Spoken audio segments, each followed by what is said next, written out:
Hey everyone, I am still sick, but that means I have time to do videos, which, here you go. Um, some time ago I got a question about one of the terms that I use, and the term is points for value. And I guess this is from a newer or beginning player, a rookie as I term them, which okay, I'm going to do a presentation about points for value, what it is, and this is mostly for rookie players because it's for players who are beginning to get into the game. Maybe they haven't even played many tabletop games yet. So this is it. And I'm going to try and start defining the word. I did write something for this, but I ended up erasing it again because it's a kind of difficult word. The idea is that when you're playing tabletop, most of the tabletop games, Warhammer, X-Wing, 40k, Bolt Action, most of the ones where you have a points value on units, you're paying your points to get something back, some sort of force on the tabletop, right? So a unit will be priced at a certain points value, and that value may not always be accurate to what it is that you actually get. So sometimes you're paying more for the actual, like the power that you get on the tabletop. Some units are just not very effective. Some units are mathematically okay, but on the tabletop they typically don't work. Sometimes the way in which you calculate that point cost is a little bit off, and I think it is a little bit off for Bolt Action, especially for something like heavier tanks, like 9+ tanks. There's something off there, something that's not really right. So points for value is an evaluation of that. How much are you paying for how much value are you getting? I should have written that. That was an easy fix. Sick brain. Not really working. Right. So I'm going to give you a few examples, and then we can talk about those as we go. And at the end, I'll conclude something about points for value. So the first example, this is one of the typical examples that many, if you ask a veteran player, points for value, what's good and what's bad, one of the things that they'll point out is the MMG team. Now, an MMG team, which is a team of 3 men, they have a machine gun mounted on a tripod, typically. And then they're belt feeding that machine gun. That's what an MMG typically is, although you can find some which are magazine fed, whatever. An MMG team in Bolt Action costs 50 points. That is 50 points for 5 shots. So each shot is worth 10 points. That is a lot of points per shot. That's a lot of points per shot. Especially if you compare it to a pintle-mounted MMG, where you're buying an MMG to something like a truck that you already paid for. That MMG will cost you 15 points. So each shot there costs 3 points, not 10. And it turns really funky once you figure in that the MMG team is fixed, so it can't move and shoot. You can't do an advance order and shoot. Yeah, you can, but then you're just changing direction. But you're staying in place, right? As long as you're staying in place, you can shoot. But if you don't stay in place, you can't shoot. But with a pintle mounted on a truck, you can move and shoot. Both of them have 36-inch range, so there is something funky going on. And I mean, the MMG team is not even a small team, because it's a 3-man team. Whereas the pintle mounted on a truck, it's more difficult to kill, arguably, because you need 6s to even do damage to it, because it's a soft-skinned vehicle. Something is not right there. Something is not right. The points for value here is off. The MMG team is not worth the points, whereas the pintle mounted may be worth the points, depending on what other stuff you could buy for 15 points, right? So that is the first example of the consideration of points for value. Is it worth it buying 5 shots at 10 points per shot if it's fixed and really vulnerable? Or is it worth it if you're paying 15 points, 3 points per shot? That's maneuverable, difficult to kill. Second example, that's the LMG. Now, the LMG is iconic for World War II. The Germans had them everywhere. The MG 42, 43, whatever. But I will argue, and most people will argue, that it's not taken because it's not worth the points. Again, points for value. What is it actually getting with that LMG? Now, if you're buying LMGs for your infantry units, then you're paying an extra 20 points, and on top of that, you're actually paying for 2 guys to man that gun. And these guys have rifles in advance. So what you're actually paying is you're paying 40 points total for 4 shots. 4 shots on the machine gun, -2 for the 2 riflemen, but you're still playing, so they still get them, right? So each shot, again, you're paying 10 points per shot. See the previous example, not worth it. And the only thing that you're getting on top of that is extra range. Because if you would just buy extra guys with rifles, that would be 4 men, 4 shots. That would also be 40 points if you're buying the regular. So you're paying 20 points for an extra 12 inch of range on a couple of shots. Is that really worth it? Most typically, I'd say no, because what you're paying in prices, you could double the number of men instead. You could have extra infantry bodies on the ground on your table. That would be way more worth those extra men, because that would give your units staying power. So for me, LMGs are never worth it. I never buy LMGs. I have built LMGs for my Brits. I've built LMGs for my Czechoslovakians. I haven't actually for my partisans, because I never, ever, ever use LMGs. And I do sometimes see rookie players bring LMGs to tournaments, but most players who go to tournaments to win will not bring LMGs. And I'm saying most players because there will be that one guy who proves me wrong. But most of the time, no, it doesn't happen. And that's because all veteran players have this calculation in their heads. Point for value, is the LMG worth it? No, it's not. I'd rather have extra riflemen. Example number 3. Medium AT gun. A medium AT gun, this exemplified by a 6-pounder from Africa, I guess.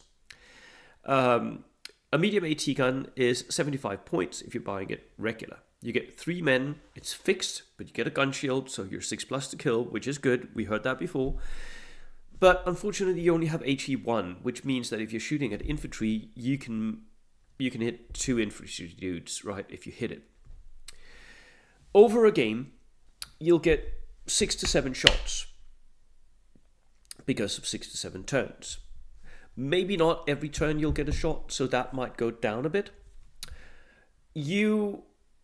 Depending on what you're shooting at, depending on how the enemy moves, I would say typically that you would get a maximum of 4 hits. Just based off of a normal to hit roll is 3+, you might have light cover, long range, so that would be 4+, so that would mean half of your hits would hit. So this is the ideal conditions. All of the potential hits actually do hit, right? Or you get all the average hits. You're not shooting at enemies that have recce, can move out. You're not shooting at enemies in hard cover. You're not shooting at enemies that are down, because that would be extra wasted shots. So you get a maximum of 4 hits. If any of those are hits against infantry models, you kill a maximum over a game of 8 models for 75 points. A maximum of 8 models if you're shooting at infantry all the time. Now, if any of them are against vehicles, this becomes a little more funky, because you're pretty likely to damage vehicles with a medium AT gun. It's pretty okay against vehicles, but the enemy can just not be in front of your gun. Move away, be somewhere else, because you're fixed. You can't move. So on most typical bolt action tables with line of sight blocking terrain sort of scattered around, an AT gun will lock down one line of sight, like one line across the table, but the enemy will then stay out of that line. They won't move into it. At least with their vehicles, because who wants to take a medium AT gun to the face? No one wants to do that. So the actual number of times that an AT gun will kill units, will kill what it's intended to kill, tanks, is way less than this. It happens way less than this. I'm putting my own expertise on the line here, but I'd say that over a tournament of, say, 5 games, if you bring an AT gun, you'll kill 1 tank over 5 games, maybe. You might kill 1 or 2 soft-skinned vehicles as well. 3, right? Most games it will kill nothing. So is that worth it for 75 points? Well, you could argue, well, I'm locking down that line. The enemy is doing something where it doesn't want to do that. Yes, you can argue that there is some sort of board control here, and that might be worth it. But consider this. 75 points will buy you 15 Panzerfausts. 15. That is each of your infantry units loaded up with multiple Panzerfausts, because typically you can bring 5 infantry units, right? So that's 3 Panzerfausts per unit, and many units can't even take that. So you could equip all your infantry with Panzerfausts. That would keep the enemy armor at bay as well, wouldn't it? You could also buy a bazooka team, 60 points. For 60 points, you get a small team that's maneuverable, that can go and hide, can like move up while it's hiding. If something shoots at it, it can go down. The only thing it's vulnerable is to snipers. You could even buy a jeep for it. That would, for an inexperienced jeep, it would be an extra 17 points. So that would be 77 points, which would give you huge range and maneuverability to go up and hunt that one tank that you want to kill. Or you could buy a flamer team with a jeep for 71 points. The flamer team with a jeep, if you're lucky there, which you might not be, but if you are, that can kill any unit in the game, including super heavy tanks and infantry units or whatever. Gurkhas will melt away before a flamer.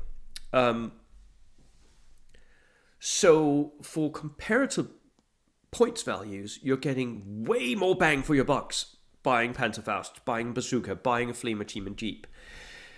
Also because what will typically happen to stationary fixed guns is that the enemy will have a medium mortar. That medium mortar may have a spotter, may not. But if he does have a spotter, he'll place the spotter so that he can see your fixed gun, and then he'll start zeroing in. And by turn 3, he's at 50%, because 6, 5, 4.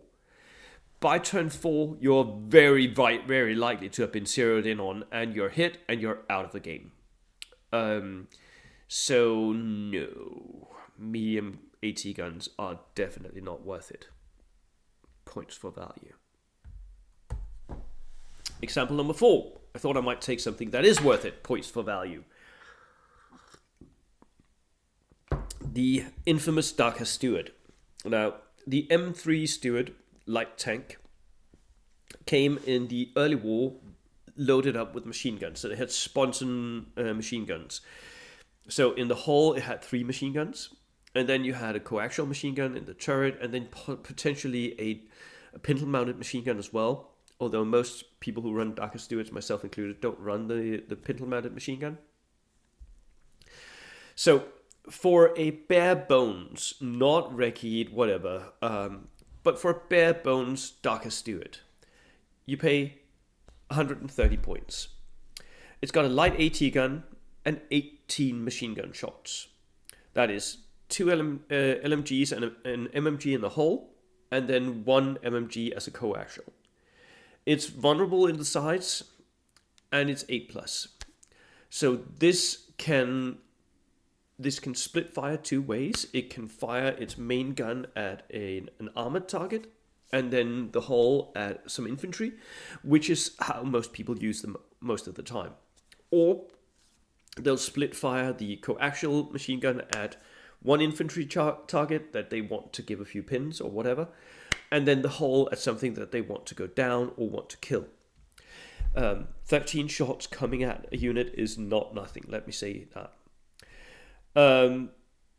That is, again, by the way, 18 machine gun shots for 130 points on an armored vehicle, so it's less than 10 points per shot, by the way, comparing back to the MMG team earlier. That's insane. The damage output of a Darker Stewart is insane, and you're very, very guaranteed to have the enemy react to you, right? The enemy will get pinned, or they'll go down, or they'll die, have casualties. Whereas, if you compare that to a Panzer 38T, of which I own 2, because Czechoslovakian, it was made in Czechoslovakia. The Panzer 38 costs 135 points if you're buying it German here, which I am. It's got a light AT gun, so the same gun as the Darker Stewart, and it's got 10 if you're buying it like Axis Power, Romania, whatever, machine gun shots, or 12 if you're buying it German. So that's a lot less machine gun shots. It's got 1 hull-mounted machine gun and 1 coaxial machine gun. 2 machine guns. It can split fire 2 ways. That's it. You can't even buy the pintle, if I remember correctly. You can't even buy the pintle-mounted machine gun for it. What you get extra, compared to the Darker Stewart, is that you're not vulnerable, but it's still just 8+. How on earth are the extra 6 shots on the Stewart not costing the Stewart more? Because all I get for my 5 points is 6 shots less, and I'm not vulnerable. Whoop-de-doo. Okay. That's the comparison is just not there. It doesn't make any points for value sense. And I mean, the Panzer 38 is actually okay-ish for the value. I mean, it's not a bad buy as such for 135 points, but it does not compare to the good buy that is the Darker Stewart. That's why people bring Stewarts to the WTC or World Open War. That's why they bring them, because it's just so damn points for value efficient. So in conclusion, some choices are just mathematically better, and you can sort of start doing the math on that. How much am I paying per shot that I'm giving out here, right? But some choices are just tactically better. Like, am I fixed? Will I have an effect on the board? Is that effect something that I want? Something that's worth the points that I'm paying? And I think that only experience will teach you which is which. So there is really no substitute here. Points for value, there's no substitute for playing a lot of games. And that was my point for today. I will see you all in the next video. Cheers.